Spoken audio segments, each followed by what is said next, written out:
తెలుగు రాష్ట్రాల్లో ప్రత్యేక వ్యవసాయ సీజన్ గల జిల్లా నెల్లూరు.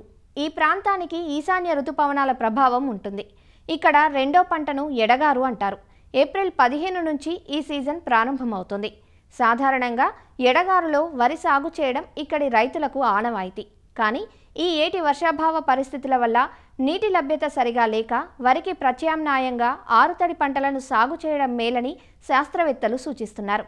మరి నెల్లూరు జిల్లాలో ఎడగారులో సాగు చేసుకోదగ్గ ఆరుతడి పంటల వివరాలను సూచిస్తున్నారు ఆచార్య ఎన్జీ రంగా వ్యవసాయ విశ్వవిద్యాలయం నెల్లూరు జిల్లా వ్యవసాయ పరిశోధనా స్థానం శాస్త్రవేత్త డాక్టర్ వినీత. ఈ ఎడగారు సీజన్కి ఎటువంటి పరిస్థితుల్లో మనకి రైతులకి నీళ్ళు ఇవ్వడానికి అవకాశం లేదు. కాబట్టి ఈ రిజర్వాయర్లలో ఉండే నీళ్లు కేవలం తాగునీటికి మరియు పశువులకి నీళ్లు అందజేయడానికి కూడా సరిపోవు. కాబట్టి ఈ వరి పండించడానికి ఎలాంటి పరిస్థితుల్లోనూ నీళ్లు ఇవ్వడం అనేది జరగదు. కాబట్టి ఈ 40,000 నుంచి 60,000 హెక్టార్ల వరకు ఎక్కడైతే మనకు ప్రతి సంవత్సరము వరి వేసుకుంటున్నారో వాళ్ళంతా కూడా మనకు నీటి సదుపాయం లేదు. కాబట్టి ముఖ్యంగా ఆరుతడి పంటలు కానీ మనకు ఎడగారు సీజన్లో వేసుకుంటే చాలా మంచిది.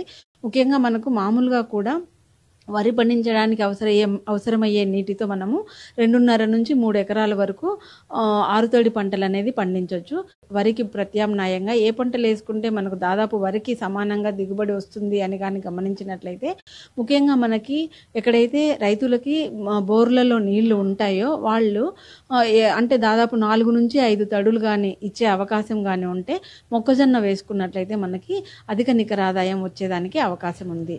మొక్కజొన్నలో అయితే మనకు హైబ్రిడ్స్ మార్కెట్లో ప్రైవేట్ హైబ్రిడ్స్ అనేది బాగా అందుబాటులో ఉన్నాయి. తర్వాత జొన్న చూసుకున్నట్లయితే జొన్నలో కూడా మనకి 3 తడులు కానీ ఇచ్చుకున్నట్లయితే జొన్నలో కూడా మనకు మంచి ఆదాయం వస్తుంది.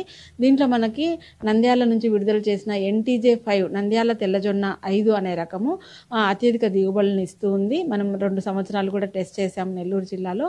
సో ఈ జొన్న కానీ తర్వాత సజ్జ కూడా అనంతపురం నుంచి రిలీజ్ అయినటువంటి ABV04 అనే రకాన్ని కూడా మనం ఎడగారులో వేసుకోవచ్చు.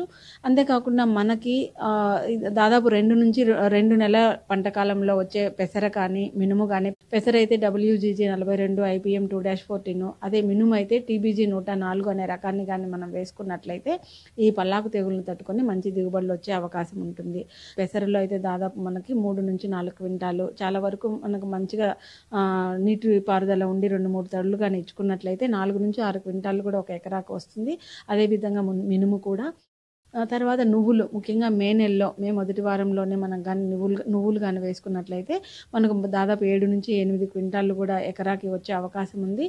మంచి రేటు కూడా ఉంది కాబట్టి నువ్వులు వేసుకోవచ్చు. తర్వాత వేరుశెనగ, ఈ ఎడగారులో మనకి కొంత నీటిపారుదల ఉన్నవాళ్ళు వేరుశెనగ కూడా వేసుకున్నట్లయితే మనకి మంచి దిగుబడులు వచ్చే అవకాశం ఉంటుంది.